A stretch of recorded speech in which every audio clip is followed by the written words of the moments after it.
here, man, Force to Win podcast. Shout out to my homie Leticia J. You know what I'm saying? We celebrating 50 years of motherfucking hip hop, man. We here with a pioneer from Massachusetts. You feel me? I don't know if he's the one that set it off. He was the one with the first deal from Mass as far as hip hop, because we know New Edition, that they think, you know what I'm saying? It's R&B, but I'm talking about motherfucking hip hop. You feel me? Exactly. That OG, What up? my knowledge, I don't know. I'm just, I don't want to say the wrong thing, you know what I'm saying? But it seemed like he's the one with the major breakout deal. Yeah, you know what I'm saying? I'm the one that really put Boston hip hop, Massachusetts on the map as far as a international. Yeah, and probably still one of the only cats with a #1 record on Billboard. All of my singles charted in top 10, top 20. So a lot of accomplishments. But very humble, man. Hey, you gotta keep it humble, but you still gotta talk your shit. Exactly. You know what I'm saying? Exactly. I'm coming from Springfield, Mass, the other side of Mass to find my guy. You feel me? I'm a real hip hop guy. I like to understand what's going on, man. I love the Boston hip hop scene, and I'm so glad to be here with a motherfucking pioneer like this. It is an honor to be sitting here with you. You know what I'm saying? You gotta give motherfuckers their flowers right now while they can smell them. No doubt. A lot of y'all niggas be hating, acting like you don't see my fucking guy out here. Been outside in the trenches, Roxbury. You feel me? That was my next question. Yes, right? sir. What it is. You know what I'm saying? Roxbury. You know what I'm saying? Yeah. So, tell us exactly when you started your career. I started off as a dancer, popping. That was the first thing I did around 11, 12. Started popping. We had a lot of dance groups back in the days in the neighborhoods and stuff. Started off doing that. Then it kind of progressed into breakdancing around like 83, 84. Did the b-boy stuff for a few years, and then got into rapping about late 84 into 85. And we put out our first record in like 86, 87. It was a compilation called Boston Goes Deaf. And I was on that. I was beatboxing. I was like 15. You know what I'm saying? I had joined a local crew in my neighborhood called FTI, Fresh to Impress. And they was rocking in the 80s, doing their thing. And that's how it all started, man. From back then, dancing, progressing into, hip hop. And then, going towards the later 80s, 89, we started Edo G and the Bulldogs. 90, we got the deal. 91, that's when the album came out, the single, and everything started. But there was a lot of space in between that of, really recording demos, going to New York, doing, all that back and forth. That's what I was about to say. So, you was beatboxing, you was dancing and all that. So I was doing everything. So obviously, was going back and forth to New York, back and forth to the Bronx, Yeah, we was actually going more to Manhattan, and my cousins who got me my record deal, they're awesome too. They were on radio in New York, on the first station that ever played hip hop. Them, Bambaataa, a bunch of other people, and so their station was really popular back in the 90s and late 80s. So they had some pull because they was popular DJs. So I used to always send them my demos, and then like 89, I sent them something that they was like, yo, this is, really dope. Like we could actually go shop this, and they went. And then these are your cousins, this is family. Yeah. Oh, okay. Through marriage. But once my grandmother told me, God rest her dead, Nana Ruth. Once she told me I had cousins that was into music, I'm like, oh yeah, where they at? Oh, they in Jersey. I was on them. So I want to rewind a little bit. So dancing to rapping. Did you get into rapping because you was already in the field, or like how? Yeah, we was actually the day we started rapping. It was like 84. We was at this roller skating ring. Me and my man Sean Pete, and we was breakdancing. And then they was like, people skating, and they was like, we're gonna stop this. We got a special treat. This cat started beatboxing that we had knew that we went to school with named Disco P, and he this other cat from my neighborhood was rapping. And that was the first time I ever seen hip hop live. We heard records, but I hadn't went to a show. Wait, what year is this now? What's this? This was at this roller skating rink called Shea Road. What year? Okay. About 84. Oh, okay. Okay. And we were still B-boys heavy, like, you know, wearing spandex, like headbands, like ready to battle anybody. But once we heard that, it like kind of turned on a switch, and we seen, you know, the power that they had. They commanded the whole skating rink. Everybody was like, they had the whole place rocking, and we was like, we want to do that. We cool on the floor. Everybody's like, all right, you know, but we wanted to get some, you know, more, and rapping was perfect at that time. It was still, you know, very new, and so, you know, we just jumped right into it, man, and joined some crews in our neighborhoods, and then, you know, a year later we was on a record. You know what I'm saying? And doing an album release party with the whole compilation, and, you know, we was doing a bunch of shows all around the city and, you know, locally. So it was dope, you know what I'm saying? And that was like, man, this is what I want to do forever. You know what I'm saying? So a roller skating rink will set it off for you. Set it off. We used to be there all the time. So a roller skating rink turned into an MC. Yes. That night, me and my man went home and we started writing rhymes and then spitting them to each other, and, you know, we started going. The MCs controlled the room, master ceremonies. Yeah, man, that was a whole different thing. That whole feeling, it was much different than, and shout out to all my B-boys, because I'm a B-boy at heart, but it just was a whole different thing. You know, we was used to getting the cheers from the crowds when we danced, but it was a different feeling of controlling the whole audience in a way that you could only do with your voice. Yeah. Okay. So go ahead. So he was in Boston, became the MC. Was there other MCs emerging at the same time? Yeah, there was a lot of dope groups, man. You know, in the mid '80s was Almighty RSO, which, you know, Benzino came from. They was a big crew at the time, and they wasn't on the compilation album. They actually put out their own 12-inch. They did a big ploy. It went on the radio. They said they broke up, and then like a day later they came out with a 12-inch, and everybody was. So it was a lot of, you know, there was a lot of crews here. The Slaughter Crew, Body Rock, RCC. There was a bunch of dope crews back in the 80s, and it was so new that everybody went to the shows. You ain't had to beg people to go to shows. It was like, it's a show, everybody's going. That's it. You know what I'm saying? Everything was lit, and those was in places like high schools, auditoriums, gyms. You know what I'm saying? Those was places like that. They weren't you know, venues and stuff, because we was all still teenagers. So, you know, it was a lot of the schools, the gyms, the skating rinks, and stuff like that. You know what I'm saying? Nostalgia from back then, crazy, huh? It was just that feeling back then was just. Yeah, it was so new, man, and everything was just so fresh. And then you had, you know, bigger rappers coming in to the city, and, you know, we knew the guys who were the promoters, so they was letting us open up.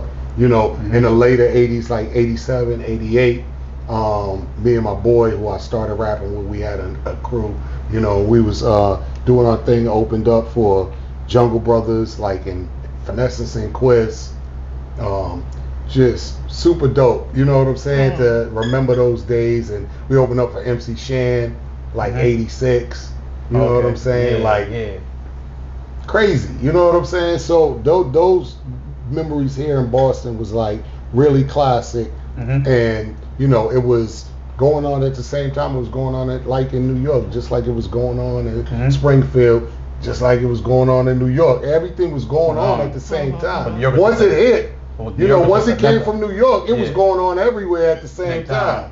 You know what I'm saying? So it was a good feeling, man, and it wasn't about violence, it was about fun, you know, at that time. You have some fights, of course, but nobody was getting killed. Nobody was, you know what I'm saying? It wasn't until crack. You know what I'm saying? Crack came in the mid 80s. That was it. 88, 87. it was you know, 86. It was starting to get, you know, a little wild, but, before that, it was all peace, man. So it was a good time. And we actually just did a 50-year hip-hop tribute to 50 years of Boston hip-hop with the Rose Greenway, which is the whole Greenway downtown. It like runs through the whole downtown Boston. Yeah. And they have a big piece there that my man Pro Black did of his daughter. It's a radio, and it's his daughter in front of it. It's a big hip-hop piece. And in there, in front of that, we got like 50 years of Boston hip hop, mad old school pictures from the 80s, from when hip hop was starting. So there's a lot of pictures, and it's gonna run until the end of October. So it's a dope exhibit for Boston hip hop, for 50 years of Boston hip hop. It's like old flyers, a whole bunch of dope stuff. You actually have a show coming up this Saturday too, right? Is it in Lawrence? Okay. Lawrence, yeah. Okay, for 50 years of hip hop as well. Yeah, they doing their thing up there. Shout out to my bro Rex. Happy birthday today. He's doing a show up there. Me, him, STL Gold, and some more local acts from out there in Lawrence. Okay. So, who would you say was the top 3 groups out of all those groups that you named? Was the top 3 groups back then? When y'all first, in the 80s, when y'all first started out? I mean, RSO was definitely tops. They definitely had it. They had a lot of a big fan base, a big following. My crew, FTI crew, we definitely did our thing. The RCC crew, I would say those 3. And the Body Rock, Big Chuck and E, they was doing their thing as well. So maybe about 4, but there was a lot of people. So I can't really kind of say it was just us, because there was so many. You know what I'm saying? And it was just happening, sprouting up everywhere. Skating rings in the suburbs. You out there performing in different places all around. So there was a lot of people that contributed. And shout out to this guy named Magnus.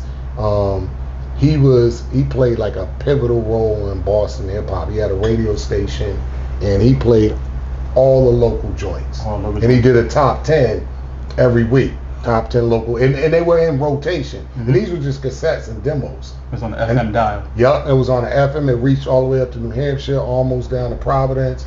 It had a lot of reach because it was MIT radio. It was from MIT. And that had mad reach, and it was every Saturday. And it just opened the floodgates for shows, for everybody from everywhere. You was hearing cats from the suburbs. Their songs was playing in the top 10. So it was really like radio. And then you go to around 87, 88, you had The Source, and you had Dave Mays, which he had a radio station called Street Beat, him and his partners, and they was playing all the local stuff in the 80s, in the mid to late 80s. So we had a lot of local college radio stations. That was Harvard and MIT that played a big catalyst in Boston hip hop early on, from those college radio stations. So those guys played a lot of intricate part in making it what it was, because that radio was powerful. Very much back then. Yeah, especially back then. You know what I'm saying? Everybody tuned in every week. They wanted to hear what's going on. Okay, wow, that's a lot. How does the success of New Edition play in impacting your coming with the hip hop situation? Like, they're doing R&B though, but they from Boston. They had national success in the mid 80s. You know what I'm saying? I mean, it was just at that time we was just happy. Yeah. Like, just happy that they was from the Berry, and you could see them riding their scooters through the hood when they first came out, girls chasing them, like the videos, like real shit. But that was like something different. It wasn't hip hop. We had to carve our own path. They was R&B. They was over there, and it wasn't like nothing with what we was doing. So we loved them. We of course, it's nothing that's like our. Yeah. You know what I'm saying? They here, man, when it comes to everything. But as far as hip hop, it was just us, carving our path, because to go that lane you had to go with Maurice Starr, and he was a great producer, writer, all of that, a catalyst in early music here. You know, they produced a lot of hits, man, even before New Edition. You know what I'm saying? So, yeah, man, we have a lot of players that go. You know, I could go on for days, yo, about all of that. So, when I started at the beginning, I said you was the first guy that got national success from Boston. I wasn't too sure because I know Guru from Gangstar, he's from Boston. Yeah. So you had a national deal before he had one? Nah. He had one first. I remember Guru's my man, R.I.P. His original DJ lived in my neighborhood. So we all used to be at the DJ's house, listening to beats, rapping, doing our thing, you know. And I was around when they got their deal with Wild Pitch. I met like the owner of Wild Pitch because they had a studio session up here. And I was there when Guru left Boston. He actually bought my man's radio because his tape deck didn't work. So he brought my man's boombox so he could have some sounds going to New York.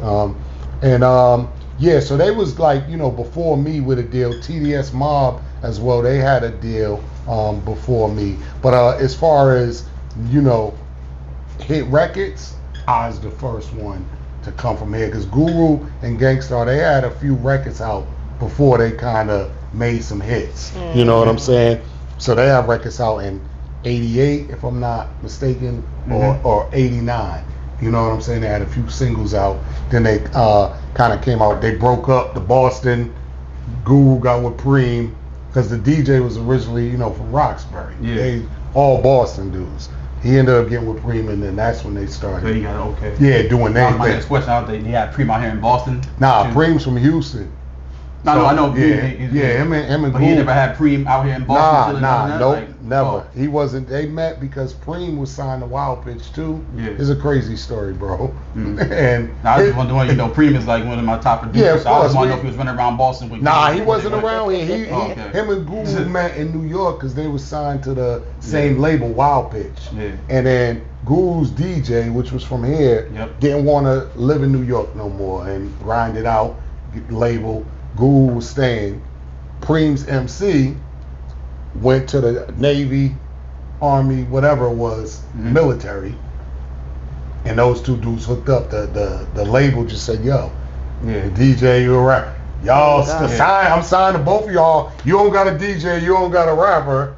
All right. Why don't y'all link in?" And they linked in, and So you the know, definition rest in is my history. head- Magic. The definition in my head is that I guess you might be, because you stayed in Boston. So No you stayed doubt. in Boston and had a hit record staying in Boston. Yes. So this what makes you the definition of The number one. the number first. one Of guy. course. No one can take that. No one can take that. I just want to, you know, I want to make sure I got my motherfucker. I bought my You know what I'm house saying? here. You know what I'm So saying? you- I'm here. Roxbury Yeah. represented, I'm real still Boston. here. I'm real, He's still here. real and deal. he had Can the walk first anywhere. hit. Anywhere. All right, yeah. So You know I what was I'm right. saying? So I was, yeah, I'm good. I'm good. I'm good everywhere. On the Everywhere. podcast, like this motherfucker don't know what the fuck he talking about. You know, so I was gonna Yeah. make sure that, all right, so yeah, my shit was right. Yeah, exactly. That you absolutely Yeah, right. okay, That- yeah. That's exactly what it is. man. Boston. I didn't say Guru was not true Boston, but he had went to New York and then got with Preem. Yeah. This guy stayed down 10 toes. I always trenches, rep Roxbury. That's it. And got a deal that That's went it. national. That's it. That's all. And you could do that. You could stay home and still do your thing. You don't got. It's hard though. It's hard. I'm not gonna listen. It is hard. I'm not knocking what the Oh, it fuck was he hard. did. It was It's definitely hard. It's still hard to this motherfucking still day. hard to this It's day. still You know what I'm hard, saying? but it gotta be one of us that does it for the next man to You do do it. it, For bro. the next man to You do do it. it. You know what I'm You saying? do To it. set an example that we could still do it from here, build this up. You could. Yeah. You always gonna be OT. You know what I'm saying? If you doing your thing, you working. Set up the home base. Yeah, I just feel like people don't even, you know, they don't even go 30 minutes down the street. You feel me? Yeah. That's the thing. Yeah. I want to go motherfucking straight to New York. Like, you forget about, you know. Yeah, going to dudes be CT, out. LA, going to Providence, Atlanta. You know, all this, You know, yeah. we got a network here. We got a music scene here in New England. Exactly. You know what I'm saying? Exactly. Period. You And know what I'm saying? that's what You know, I'm we supporting. trying to connect the dots. That's why we even here doing this shit. Exactly. You know what I'm saying? Me and Letitia's really out here, really in these motherfucking streets. We in the third lane, really connecting the dots from New England to New York, whatever. But our first goal is to really unite New England. Exactly. You feel me? I'm with y'all. So I was supposed to ask this in the beginning because it pertains to your name. So I was reading an article and it said that they messed up your name in one of the articles. Is it Edo G or is it Ed OG? It's Edo G. But the label, they couldn't wrap their head around it back in 1990. That shit was all still so new for them.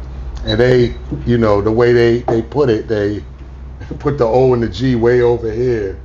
And so that's how it stuck for the first 2 albums. And then everything after that was, because the first 2 albums was on a major label, and then it was independent from there. And you see the different logo, because the original logo, how it was supposed to be, but, labels was crazy back then. It was crazy. Okay, all right. So I was listening to one of the songs, and it hit me today. So the song "Be a Father to Your Child," right? Where the sax player is playing. Is that your sample? Is that a sample beat or is that your? Yeah, that's beat? a sample. That's Roy Ayers. Okay, yeah, okay, that's okay. Roy Okay. Ayers. Searching. Searching. Okay. You know that Roy Ayers song. Yeah, no, I definitely know it. You heard it. Definitely know Trust it, me. but then I'm listening to it and I'm like, well, what other song does A. Marie also took over it? Yeah, she sampled it after Yes. me. After me, of course. Yes, way after you. Yes, way sir. after Talk you. your Of shit. course. After me. Mary sampled I Gotta Have It. And they did, Yes, I'll that get was into the all best that, one. but you guys already brought it. Yes. I That's mean, what since we talking. Let's be talking. You got the legendary Mary J. Blige sampling my guy. Yeah. You know what I'm saying? Straight from motherfucking Roxbury. And she should have put me on a remix and not G Unit. No disrespect to G Unit, But she should come have on, Mary. She should have paid respect. Come on, Mary. To you. Man, see, they always try to We count love the you. wing- I love you. You know trying what to count I'm saying? Mass out, man. They try to count the wing and out, man. Like, you know what I'm saying? But that's why we gotta force the motherfucking win. Yeah, this is man. why me and Letitia's here. So- you know what I'm saying? 8-Zip also did a cover over that, right? Yep. A Okay. bunch of people. I mean, the list goes on and on and on of how many people have actually did that over. Yeah. First, it was Heavy D. He was the first one who did it over. Who's the original producer for that? Who's it? Oh, my man Joe Mansfield. He from out here. Okay, shout out to Joe okay. Mansfield. Shout out to you. Okay. So Joe produced that. He chopped that up and did his thing, and then Pete Rock did it over for Heavy D on that Blue Funk album, and then Intro did it. Let me be. Okay. Oh, yeah, yep. Okay. Intro, they was the first R&B to jump on it, and then it just, there's countless rappers. I mean, countless. My man AC Alone, my man Royal Flush. I mean, Dipset even did it on their comeback. Oh, Like, yep. Look, that was their first joint, wow. and that's what it was. Mm-hmm. That's Yeah. all I'm gonna say. Okay. Yeah. Okay. You got it. It's been done over many times, many But the times. originator. The original. Edo motherfucking Y'all G. know it's here. It's boss. Boston Okay. representative, Mass representative, New Yeah. England representative. You see Exactly. what I'm saying? Big hip hop culture. You Yeah, man. gotta pay homage, you gotta pay respect to that, man. You feel me? So how was it when you got that first deal? Your cousins helped you get the deal. Like, what happened? Walk me through Man, that. they took it. The first label they took it to, they loved it, and they wanted. What was to the name of the sign song us. that they liked, or was it just a whole? Sometimes I feel like a nut. That was the name of the song that they signed. I swear.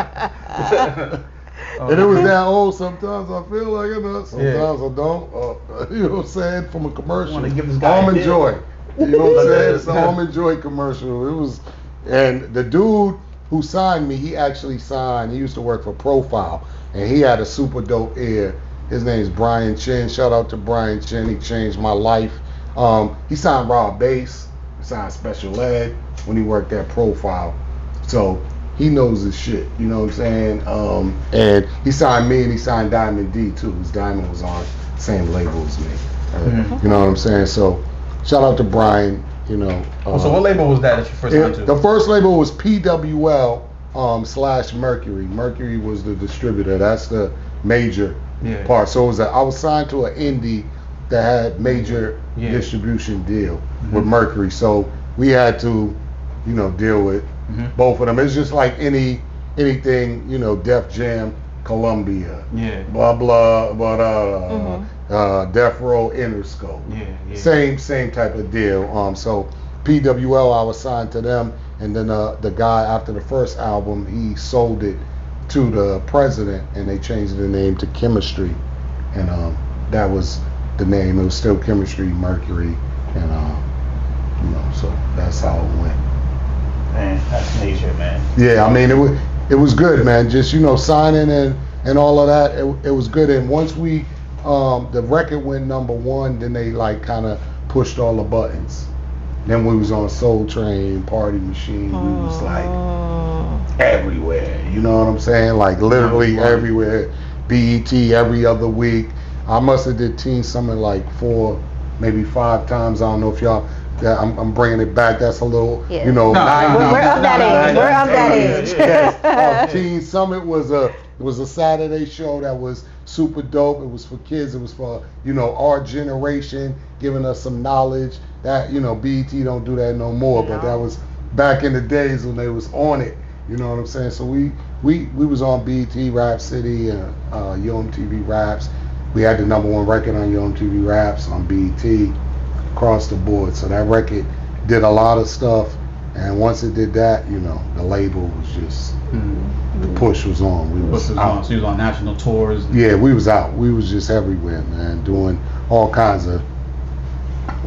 Where were you and what were you doing when you got that call that you just got signed? I was probably at the crib, and my cousins probably just hit me and told me, and I'm like, what was your reaction? I was happy as hell. Like, how was that advance check? The advance check wasn't that much. You know what I'm saying? It wasn't that much. It wasn't. you don't gotta get the exact numbers. It wasn't like it was definitely wasn't nothing to 6 change your life. It was small, man. It was very small. But back then it was something. Oh, back then it was something, yeah. Because Okay. I mean, it was 1990 and rent was probably only like $200 or $300, so it was something, but it wasn't that. You know what I'm saying? It wasn't all of that. But then, as you started doing shows and getting royalties, and the money started coming. Different angles, a whole bunch of different angles. So it was just great, man, to run around and to be, recognized by dudes who I had still hanging on my wall. You know what I'm saying? Right. Like.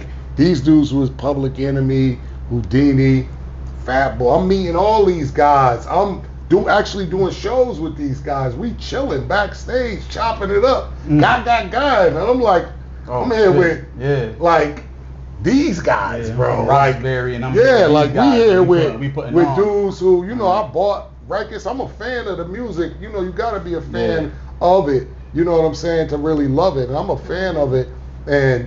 You know what I'm saying? So to be around them and then to get recognized for what you're doing, it really, kind of, you're like, yeah, I made it.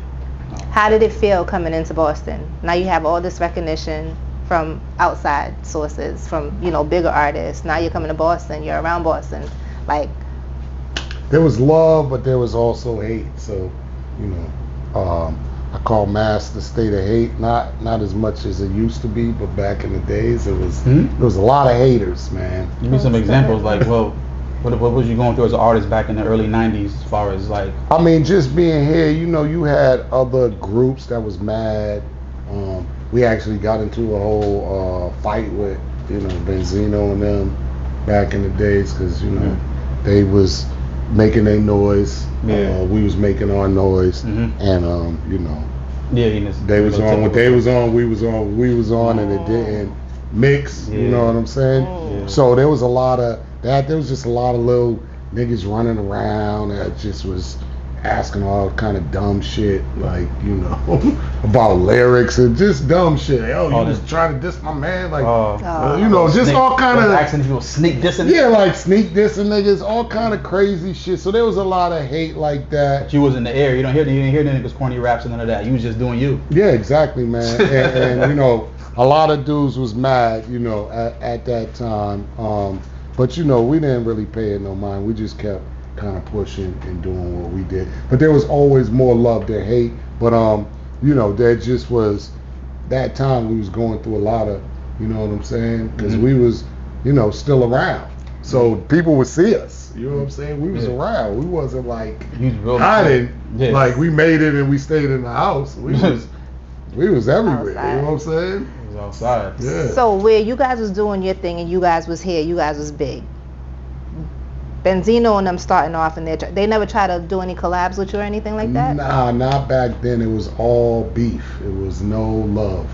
Damn. Like we didn't have. It was on site beef, or was it just? It like, wasn't on site beef. It was just more of kind of like a rivalry, like who could make the better music and rep the city. Hip hop is built on competition. Of course, and I play sports, so my whole shit is all about that. You know what I'm saying? I'm always trying to be better than the next man on the mic, and like that. So yeah, it was like kind of that kind of competition. And then they had the Source too, so they had a bunch of power with their with what they was doing at the time. So it was just like a little rivalry because we was really the only names out of Boston at that time. You know what I'm saying? It was us and it was them. You know what I'm saying? So yeah, we had that, but we ended up squashing all of that. You know what I'm saying? We got cool, and we actually did a whole EP together, Made Men and LOG, but we never put it out and shit. You know what I'm saying? Like around 2006, we ended up linking up and doing some music and shit. You know what I'm saying? It was like the first time. You know what I'm saying? Since the 80s. So back then in the early days of the Source, did you guys ever get a write-up? Yeah, we got plenty of write-ups. I mean, I know both the owners, man, we used to be in their college dorm room. They actually used to manage my group. Yeah. Dave Mays, him and my man Kenny Mack, they was like managing us, taking us to New York, like 87 and shit, having us perform for motherfuckers and rap and shit. So, yeah, I knew Dave for the whole time, for the Source from one page, when it was just one page, like a little newsletter distributing around the school and all of that up until, I remember when he told me when he got his first real payday from Jive for a Too Short cover. He's like, they paid me like $10,000. That was it. Then he was off to New York. He was out. It was over. That was it. You know what I'm saying? And the Source blew up. It became what it. But all that shit started right out here. You know how much Massachusetts has contributed to hip hop overall? A lot. Yeah. That was the Bible of hip hop. Yeah. The Source? Yes. Yeah. Definitely. Yeah. That was the Bible of hip hop. That there was a bunch of magazines before that, but they were not hip hop. Yeah. It was Word Up, but that was more R&B. Throw some hip hop dudes in there. I even made it in Word Up. I was at MC Light birthday party. You know what I'm saying? So I got that on my wall at the crib, yo. Yeah, but so the Source, I mean, it really laid that groundwork for hip hop. You know what I'm saying? And it started here. You know what I'm saying? Facebook started here. Yeah. You know what I'm saying? We got a lot of firsts. We from Springfield, Mass. The Hall of Fame city. Exactly. Look. We have a lot of firsts. We've contributed. What do you mean? Here we go and all this. The best, because every interview we do, he always talks about how because you gotta pay homage to real what's going on. You know what I'm saying? But yes, Massachusetts has the best schools, the best hospitals. Yes, all of trying to slight me. The Hall of Fame. And we still the first state. We started America going down here. We actually I'm an original Mass guy. She's not originally from Mass. I'm not originally from Mass. So you feel me? That's why every time I talk my Mass shit, I talk my City of First shit, my Dr. Seuss shit, my Hall of Fame shit, my Smith & Wesson shit. You know what I'm saying?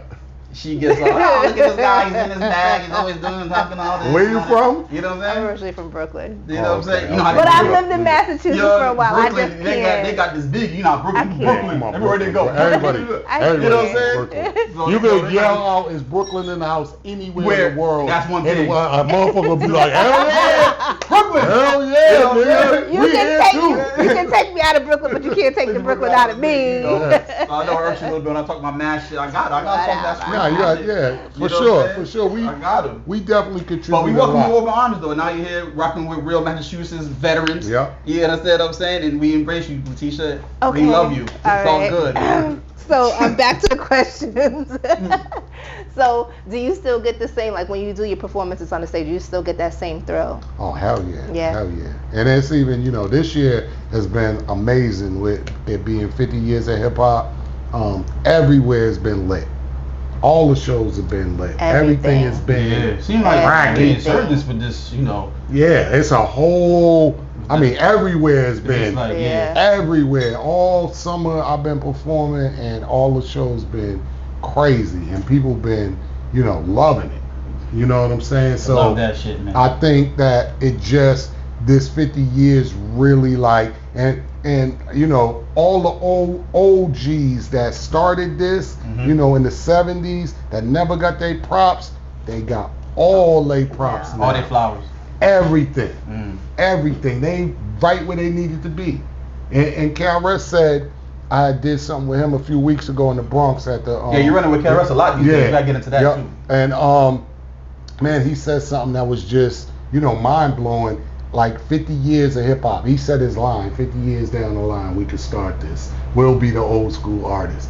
He was thinking that was in the 80s. That was 87 he said that. Mm. But what he said after that was, we here for 50 years. He's like, you got to think of hip hop as like conception. The 70s when it started, that's conception. Mm. When it moved up, they was infants. By the time they got to the 80s, they just started walking. When we came out in the 90s, and when we doing it chronologically, hip hop was a teenager. When we came out, it was only in its teens from the 70s, and we were basically almost fresh out of our teens doing it. And he's like, now that we have 50 years, now we can start because we done grew up, and now we know everything. Now we all grown, and we know everything. And we do. We know all the shit we need to know on how to make this hip hop thing work. We don't need no more help no more. We don't need no labels. We don't need no radio. We don't need none of that. We at the grown part of hip hop in 50 years. At 50, now we start. And that shit blew me away. You know what I'm saying? Real talk, Like man. Real super talk. real talk. Like when you think about it in that way, man, it's like, yeah, now we really starting now. And shit's been lit all year. Nah, real lit all Everywhere. year. The way they marketed this whole situation as far as 50 years has been Dope. Everywhere. And one thing All I over the world. love It's too, crazy. like cities are participating in Mhm. it. It's not just us doing No. 50 years everywhere, all the people promoters and it's cities that are participating in this. They doing 50 years of hip hop. You know what I'm saying? You have all these cities around, man. It's a beautiful thing. You know what I'm saying? So with you putting it that way, and you saying you have so much knowledge now, right? You know so much. I think we do. You, not okay, not we. just me. It's we. It's we have so much knowledge now. But you, per se, with all your knowledge, do you think that you can help, or are you willing to help artists that's coming up in Boston? Of course. I mean, I've helped plenty of artists, you know what I'm saying? Mhm. Then people will, tell you themselves. I don't even gotta. You don't got to name names? Yeah, nah. I've helped a bunch of people in this business and in this industry from here, that are my peoples, you know what I'm saying? And people that I rock with, I always help them. I brought a lot of people, out of the country, and got them to experience that international tour life, and then build their own brand off of just coming with me. You know what I'm So saying? you still tour overseas a lot. Yes, my girl's from Paris, man. So she Okay. live in Paris. She's Oh, so you be back and forth to Paris a lot. for a Okay. month. Yeah. Mm. Okay, that's dope. That's definitely dope. What piece of advice would you give your younger self? What piece of advice would you give your younger self? Did I say that right? Yeah, no, Did I say think that? that's Okay, right. all Yeah. I'm kind of. I probably wouldn't be so arrogant, man. I was like a little asshole when I was younger. I was just like one of them You just kind of knew. dudes, like, man, fuck that. You know what I'm saying? So I think I would just, if I calm down a little bit, not let I used to let my emotions get me out of my character, you know what I'm saying, and not be more chill. I wasn't like some wild turning tables over or nothing like that. But I'm just talking about in certain instances, I could have kind of dialed it back a little bit. So we can look out in the future for my guy, man. What we got going on? New album coming out in a couple of months. It's called We Do Good, and you read between the lines, it spells EDOG. And I produced like 60% of it. I started producing again. Producing. Yeah. So What you making your beats on? On my phone. On your phone? Yeah. Yep, on my phone. Okay. Technology. I make beats, so I use MPC Live. Yeah. Yep. I mean, I used to have the SP12. I got a little MPC 1000, I think that is. I got that little joint. But yeah, this with the phone is just too easy, bro. It's like, so technology has changed a lot of stuff. A lot. So the new album's coming in. I'm just waiting for the vinyl. We should have that probably in about another month. So. And this is a solo project? Yeah. Okay. No more groups? Nah, I still got a lot of collaborative projects coming out, working with different producers. I just did a collaborative project with my man, Mr. Skipper. It's called Rap Artifacts. Please go download that, stream that. Super fire, boom bap hip hop. My man's from St. Louis, but he reside out there in LA. And he got such a dope voice. And I produce most of that too. So as soon as I start producing beats, like last year I did mad projects.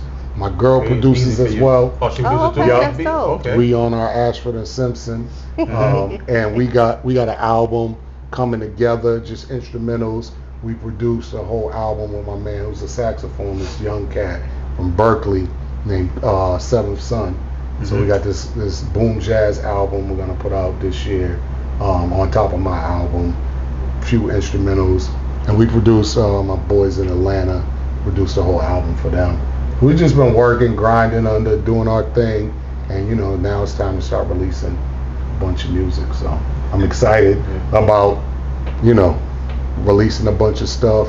My album, of course, I haven't released the album. The last album I released was 2017.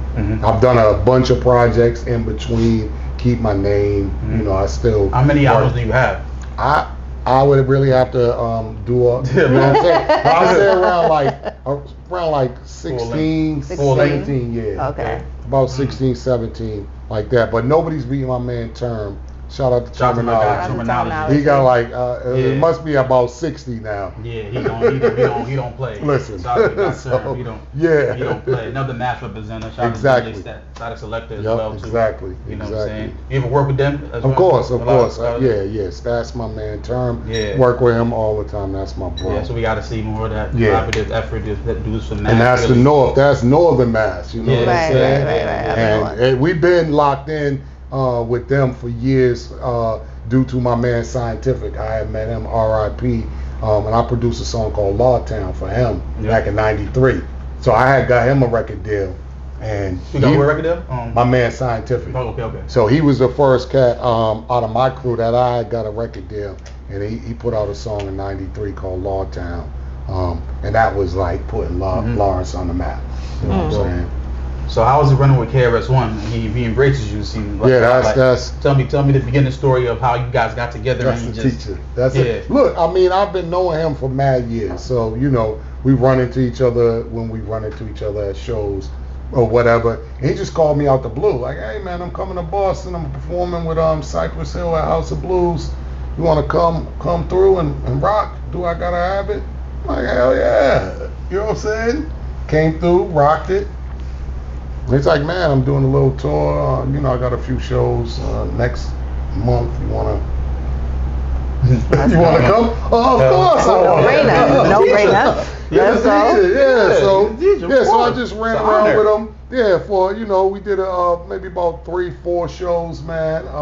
It was lovely, man. And then he called me for the Bronx joint that he was doing that he put together, and I went down and rocked that too. So when the teacher calls, man. You gotta be there. I'm ready to go. Let me know where it's at. What time I gotta be there, man. You know what I'm saying? I'm there. Yeah. So it's just, and that's what I'm saying. Something like that. Like this is guys who I had on my walls. I'm buying their records, banging their stuff, loving it, and now this man is calling me and asking me to come through and come out and rock with him. So that's like where it's the most great. To be recognized by your peers and by cats who you looked up to. You know what I'm saying? What was the first rap that you memorized word for word? It was one of them long verses. One of them long, devastating, recreating, elevating, illustrating, terminating. That was like 80. You know, it's the old style. So that was like one of them. When you could say all kind of creation, that was like one of my rhymes I used to spit all the time. You know what I'm saying? Not yours, but some like from a. Oh, other people's shit. Sugar Hill Gang. I mean, that was the first one. You know, the hip hop. All those words, like, and, you know what I'm saying? And Curtis Blow, that was like the first hip hop record I had in my house was Christmas Rap. My mom's bought that. Then she bought the Breaks. And that yellow cover, man. You know what I'm saying? So probably all of those, man. All of those early records were like, insane. And I think Special Ed, I Got It Made. We used to actually battle to know every word. Special Ed, I Got It Made. Well, you have some affiliation with Duck Down. Yes. Records, yeah. Yep. How that My come bros. about? Them are my bros. It's all. I remember before Buckshot had his deal, he used to run around. He used to do a lot of promo, and he was everywhere in New York. Like we used to see him all the time. And then, they came out, and those been my bros for a long time. And I had put together a group, Special Teams, with my man Jason and Slane, and that was around 2007 or something like that, 2006, 5 actually. We started coming together like 4 or 5, put the album out. We needed a label for it, you know what I'm saying? And I thought Duck Down was perfect. So you went to Duck Down? Yeah. I thought they was the perfect label to put that out because it's underground hip hop and they got, a nice promo system. They got their shit on Smash for years, so just called them and they was like, oh yeah, and put it out. And that's what that group needed to be introduced through them guys. And where's this group from? That Slane, they from Slane is here. from Boston, they're right? from Boston. Slane turned into an actor in mad movies. My man Jason, we did that and Duck Down. Those are all peoples. It's all fam, man. You know what I'm saying? Like everybody in the industry. I don't really have problems with nobody. You know what I'm saying? Like that. You also started a group with Twice Style? Yep, 4 Piece. Okay. Yep. We did cause like around that time, 2006 and 7, Boston's murder rate had shot back up to like some 90s levels or something. You know what I'm saying? So a mutual friend of both of ours brought us together. Like, yo, we need to do a song. And me and Twice, we wasn't even cool because he was part of Made Men and all of that whole cypher. So we wasn't even still like for some 80s shit. You know what I'm saying? So he kind of brought us together and we did a song, and the song then turned into a group, and it turned into like 6 years of mad community work with hip hop. You know what I'm saying? Like we was the first people to ever perform at Woolsey Hall at Yale with the orchestra. You know what I'm saying? On some hip hop. We did a bunch of movies with the feds where cats had to watch this on federal probation, learning about different laws if you get caught with this. So we, like that one song that we just did because somebody, a friend of ours, asked us to do some stuff, kind of turned into 6 years. And that's like, Twice is one of my best friends, like, my big bro. You know what I'm saying? So that was a great thing, man. We did a lot of good stuff in the community, did a lot of dope stuff with a lot of young cats that turned out to be doing their thing now. They grown, and, so that was a really good time. It had to come, with the violence, but it kind of, the way we came together and what it turned into something really dope, man, that I'm proud of. I got like all kinds of stuff from Yale, from the feds. We talked to Hartford Police Department. You know what I'm saying? Like we was doing some really wild stuff with hip hop though. You know what I'm saying? Yeah. So it was a really, really good time, man, to do that. And just diving into that nonprofit world is a beast too. People are really grimy in there as well. You know? You know what I'm saying? Whatever this money is. I didn't know because I wasn't into that. You know what I'm saying? I was into the all for profit. You know what I'm saying? So it was a little wild, man, but that was a dope time, and that really got us. We went to a bunch of prisons. We went to prisons in Connecticut, here in Massachusetts, talked to a lot of. We actually shot a video in the county. We the only dudes, the 4-piece video we shot in South Bay. You know what I'm saying? Wow. Like, so we was doing some really, really big things, man, with that. So it was nice. It was nice. It was something that hip hop took me somewhere else. I didn't even think I could be in politics and you know, law enforcement. You know what I'm saying? Too, working with a lot of law enforcement. We did, man, but they were cool people. You know what I'm saying? And about really trying to stop the violence. Yeah. You know what I'm saying? Really, really for it. You know what I'm saying? Not no BS. So it was dope. Yeah, that's what hip hop does, man. The power of seed. Word up. Sprouts out the difference. You know, Yeah. different directions, man. Right. Word. So coming from what I call the real music era, the boom bap era, how do you feel about today's music? It's not my style of music, but you know, I could say people probably in the, you know, there was probably people that didn't like what we was doing at the time. You know what I'm saying? How dare they? What? No. You know, so I mean, it's just not. It's for the kids. That's how I look at today's music. You know, if I want to listen to what I like, you know, and I'll listen. There's still dudes that's doing it. I'm still doing it. Everybody that was doing it back then is There's still basically new dudes that still spit, you know what I'm they're saying? still doing it. And then there's new cats like, you know, Coast Contra.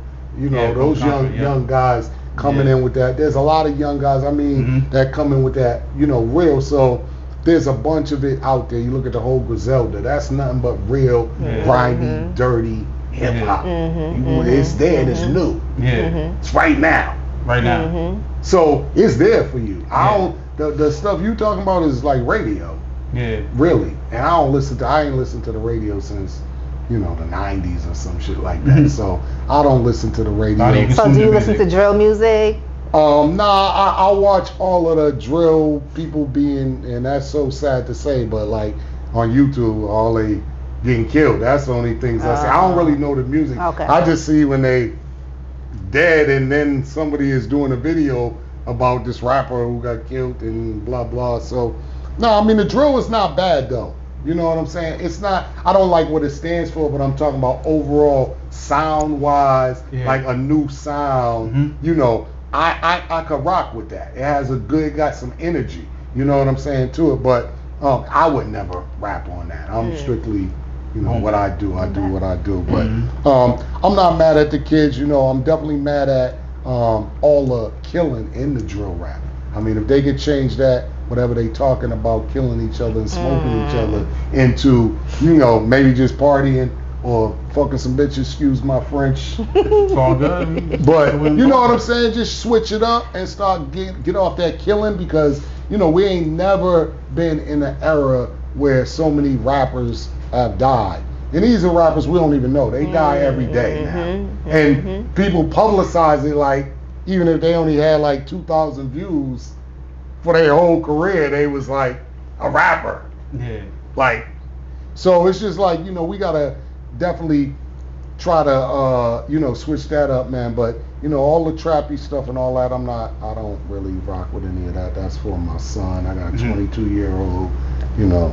My daughter, she 31 and she like EDM, so I don't know. You know what I'm saying? The kids are on their own shit. So, you know, I let them do their thing. So you're still going, right? Mental health.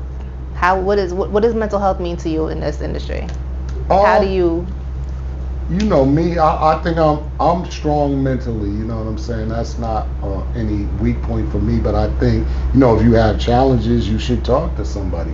It's all right to talk. It's not like no stigma if you need to get some shit off your brain and, you know, talk to somebody about it. So I encourage it, man. You know what I'm saying? I did go to marriage counseling with my ex-wife. It didn't really work, but I don't think marriage counseling type shit can work. But if you need something for your, you know what I'm saying? Talk to somebody, man. You know what I'm saying? And what do you do to continue to force the win? Man, I just stay on my grind. You know what I'm saying? And continue to do what I love and do it at a high level. You know what I'm saying? Like, just stay on my shit, and, you know, I'm having fun. You know what I'm saying? So it's not like, any pressure. You know what I'm saying? It's no pressure. It's like I could do it how I want to do it, and that's the great thing about it. Okay. Okay, so I got 2 last questions for you. I need your top 5 rappers, dead or alive. You know, KRS, Kane, let me see, man, Kiss. Okay. Who else? Bars, man. I'm about like dudes who be spitting. I say Rakim and maybe I don't know. It's hard, yeah, right? It's a little hard. It's hard. And I'll put Jay in there, man, because Okay. Jay definitely has so many classics, and Jay's in mine. you know what I'm saying. So that would be mine. Okay. And your top 5 groups. Houdini. I'm old school, like Houdini, EPMD, Tribe Called Quest. Let me see, who else is group? The Woo. Okay. And who else? Fat Boys, man. I'm gonna go all the way back to the 80s. When we ask these top 5 questions, I think we gotta break it down to like, late To 80s, what? and then like going into the late 90s, because it's like you can do the KRS-Ones, the Rakims. Yeah, you can take can 5 do- just out the 80s, You know what I'm bro. saying? Yeah, Easy, you can do like easy. LL's of GOAT. Yeah, you feel me? LL. I didn't even throw him in there. But then we you know gotta what throw in the, come out, to I the- mean, when it comes to, yes. then we gotta come into the 90s. Then you got Jay. Yeah, and you got Nas. Yeah, and you it's got like- Big Pun. It's so You know what I'm many, saying? bro. It's so many. So it's like it's so hard, man. You know what I mean? Because Okay, so you feel we need to break it down. But then we have, he's been in the game. So he can go back and name all of this. Yeah. People that that can't even name 5 from 2000. Yeah, 2000. Right. Yeah, so, yeah, so I guess it's it hard. depends They'll be like, on oh, It's so who hard. we're interviewing. Gucci Mane. Lil Durk. Like, what? Yeah, I can't argue with somebody who say Lil Wayne though. I can't argue with No, that. Lil Wayne you got can't. Lil Wayne, you know what I'm Yeah. saying? He got bars. He could be in Lil- anybody's top But- 5. You know what I'm saying? So He got bars. That you dude know. can rap. Like, really rap. You know what I'm saying? Yes, then we gotta yes, break he down can. criteria of what makes a person a gosh, top here 5 we go. MC. Here Yeah, we go. everybody's shit it's- is different. Like, then everybody, you ask you the know- question. Next time you break No. it down and you Nah, ask the I'm question. just How about saying, that? you know, How I'm about not- that? you know, I just Everybody's ask the shit, question, yeah, it's you know. different. I definitely appreciate you sitting with us tonight. Thank y'all for having me. Learned a lot. I was real Yeah. quiet. Usually when I'm quiet, that means I'm taking in a lot. So No doubt. it was dope to sit with you, a legend, a true Boston legend. True Boston legend, true New England legend. Yes. You know what I'm saying? And hip hop legend. You from Yeah. the berry, not the fruit. Yeah, I No, was stop. getting to that. I was getting to that. I had to bring it because we gotta say, we represent where we come from first. Then we gonna, but definitely a hip hop legend, man. You know what I'm Yes, saying? yes, yes, Appreciate it, yes, you know what I yes, mean? yes. Gotta definitely pay homage to the guy. You know what I'm saying? We got OG in the building. He's definitely forcing the win, man. He's still outside doing his thing, man. You know what I'm saying? So motherfuckers I don't know, go do your motherfucking research, man. If you don't know. Definitely do your research. You know what I mean? No, Looking know. forward to whatever projects you have coming up. come in. I do have one last question. Yeah. Is there anybody from from Boston right now that you want to work with? Young, old, that you want to mentor or something? Nah, I mean, I work with this young cat named Mace, and he's super nice, fresh out of high school. I just ran into him today at the Jamaican restaurant and shit. So I gave him a beat, but he's doing his thing. There's a lot of young cats that's doing their thing out here. I got to do something with A-Zip, you know what I'm saying, as well. Shout out to my Shout out to boy, A-Zip. He's from my neighborhood, we from know the what I same mean? neighborhood, and you know what I'm saying, we still ain't did anything together yet, You so gotta make that that's happen. long overdue. He's the one Right. that made this interview happen. Shout out Yes. to my guy Shout out Zip. to Zip. Exactly. You feel me? Yes, sir. Long overdue. So yeah, I want to do something with Zip, man, and get Okay. that cracking. Yeah, you definitely gotta do that. You know what I'm saying? Well, again, thank you. Looking Appreciate forward it. to your future Appreciate it. projects. Yes, we do good. Y'all remember that? It's coming. All right. Any future tours? Yeah, just spot dates at this moment. I'm booking all the tours like starting next year. So I'm just gonna be doing shows, weekends and for the rest of the year. But tour next year, next spring, next summer, worldwide. I would say a lot of overseas shows. Yeah, everywhere. I'm going everywhere. You know what I'm saying? Everywhere. Okay. Okay. Well, be sure to invite us to any shows that you have around here. 'cause Listen, we'll be man, there. I'm definitely going to be in the field. I've been in the out field overseas. a million times. I was outside. You know, You know what I'm saying? I want to see you. He come out. I wanna go overseas I'm too. London. You know what I'm saying? Yeah, I'm coming where you here too. But I'm saying, like, you know what I'm saying? I'm overseas. I'm with here. Hey, whatever it is. jump. All you know got to what do is jump I'm over. saying? Yo, I got a Jump show over in the Paris. funnel. Yo, we Yep. good. All Jump right, word. over. Okay. Yeah, There's going to be a lot of dope stuff going on too, because the Olympics is in Paris, the Summer Oh, Olympics wow. next year, and breakdancing is a part of the Olympics. So Oh, okay. shout out to the Floor Lords.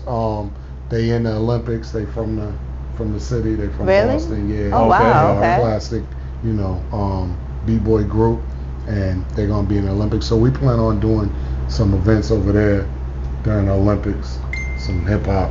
You know what I'm saying? So jump on over. Okay. Got time now. You know what I'm saying? All right. Well, definitely we'll be there. And that's Yeah. what it is, man. You know, it's your boy Frank Nino, Yes, sir. J, at OG, legend. And we definitely out here forcing the win. You know what I mean? Make sure you like, comment, subscribe to the YouTube channel. And make sure you follow us on IG, Facebook, Force the Win for everything. And we out of here. Let's go.